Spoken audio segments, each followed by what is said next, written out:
those angry over Tinubu's private trip to Paris. And according to the details, it says the Northern Elders Forum, known as NEF, as well as Ohani's Indigo, and some social society organization, that's some civil society organization, I beg your pardon, have expressed displeasure over the private trip to Paris, France, embarked upon by President Bola Ahmed Tinubu amid rising cases of abduction and other security challenges in the country. Recall that the president departed Abuja for France on Wednesday, the 24th of January, and that is about 8 days ago, if I'm not mistaken, with his handlers saying it was a private visit, and he will return, and I quote, to the country in the first week of February 2024. That was a statement issued ahead of the president's trip, which was signed by the spokesperson to the president, Ajuri Ngelale. However, groups that spoke to Daily Trust on their trip have actually said there was no transparency in the announcement, considering the description of the president's trip as a private one. All these groups are speaking. Ohanes Ndigbo is speaking. Northern Elders Forum is speaking. Some civil society organizations are also speaking about this, saying that the president's absence is a disaster, and that is what Ohanes Ndigbo have actually said through his Secretary General, Amazi Okechukwu Ishiguzoro. That's what he has described the absence of the president as: disastrous. And also a particular group known as TRIST, that's the Resource Center for Human Rights and Civic Education, is saying that the president's absence is grounding governance in the country, and the president ought to come back into the country. Now, looking at this, just as you mentioned that the president is on top of the situation, which you said earlier, Bayo Nanuga, the special advisor to the president on information and strategy, said the president remained on top of the domestic situation, giving the security agencies all the necessary support they need to win the battle against all the criminal elements and secure the nation, as we've seen. So now the question is, who should we believe, and who are those feeling the brunt of the president's absence, knowing that in the past couple of days we've heard so many reports of kidnappings? It was during the president's absence that school bus was raided and students were kidnapped. Now they are demanding 100 million naira ransom, of which the community were only able to raise 450,000 naira according to reports.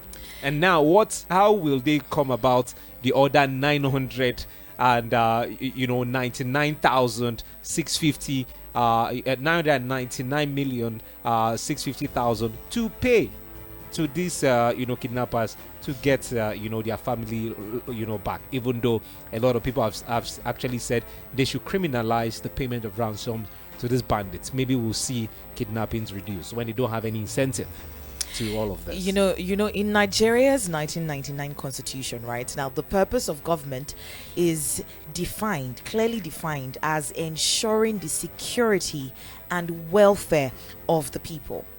It's mind-boggling that the Nigerian government seems to be detached from that particular role of securing the life and property, the welfare of the people. We've seen a decline in the definition of governance, of government, right? We've seen a decline since the APC came into power. I'm not saying this to sound partisan, but you can check the indices. You can look at it. I mean, a lot of people criticize Goodluck Jonathan's administration, but that is a far cry compared to what we're having right now. At least we saw the president at the time, that's Goodluck Jonathan. He seemed like he wasn't on top of things, but what we are seeing right now is way worse than what he did at the time. So a situation where the president is away from the country for this long, when individuals, non-state actors are running amok, you're seeing bandits,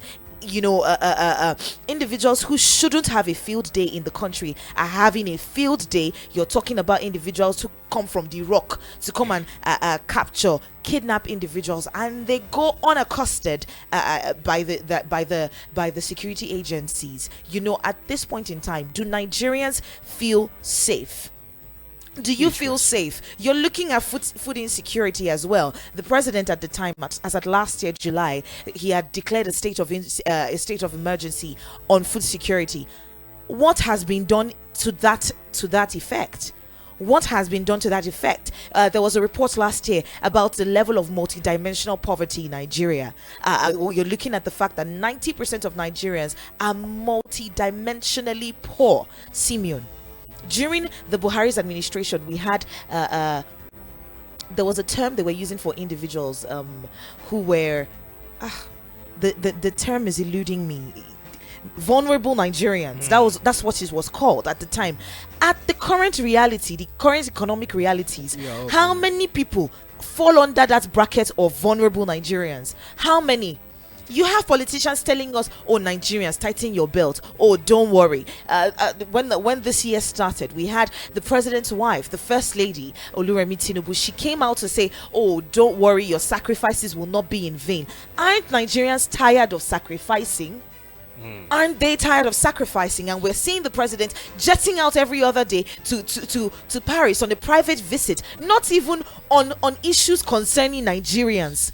On a private visit, yet the president hasn't come out to tell Nigerians what he's doing in Paris. I understand, the outcry by Nigerians as to reasons the president traveled.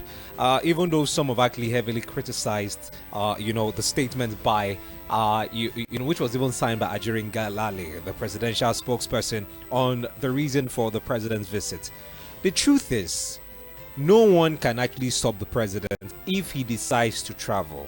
Nobody can actually, alter the itinerary of the president. We understand that. He is also a human being. He also has the right to free, movement and all of that, dignity of human, and nobody can stop him. But being a public servant, there are certain things that is required of the president. We don't have a problem with the president traveling, and this is what Nigerians are trying to make clear.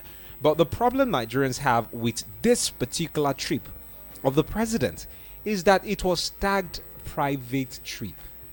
And of course, I've seen a lot of Nigerians bring other scenarios as well, to buttress the fact that the president shouldn't have just left, without giving Nigerians a significant reason as to why he's leaving. Because you are paying tax, you are using taxpayers' monies. Knowing that it seems like the country is almost on fire with the banditry and the kidnapping happening across the country. Let's take the case of King Charles. King Charles, was supposed to have a little bit of leave. And he informed his citizens that he will not be available.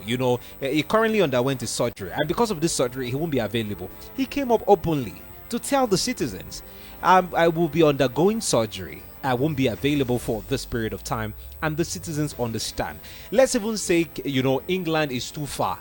That's because, they are the West. Let's come back home to Africa. Just recently, we saw the statement by the Namibian president, what's his name, Hage Geingob, where he made a statement. He came out publicly to tell the citizens of his country that he will be traveling to the US for a week. That, there's a cancerous cell that was discovered in his body. Hence, he has accepted, the offer by a research institute in the United States of America to try this novel, solution. medical, solution to this problem. And then there was something he said that stood out, that his accommodation, his flight, his stay in the US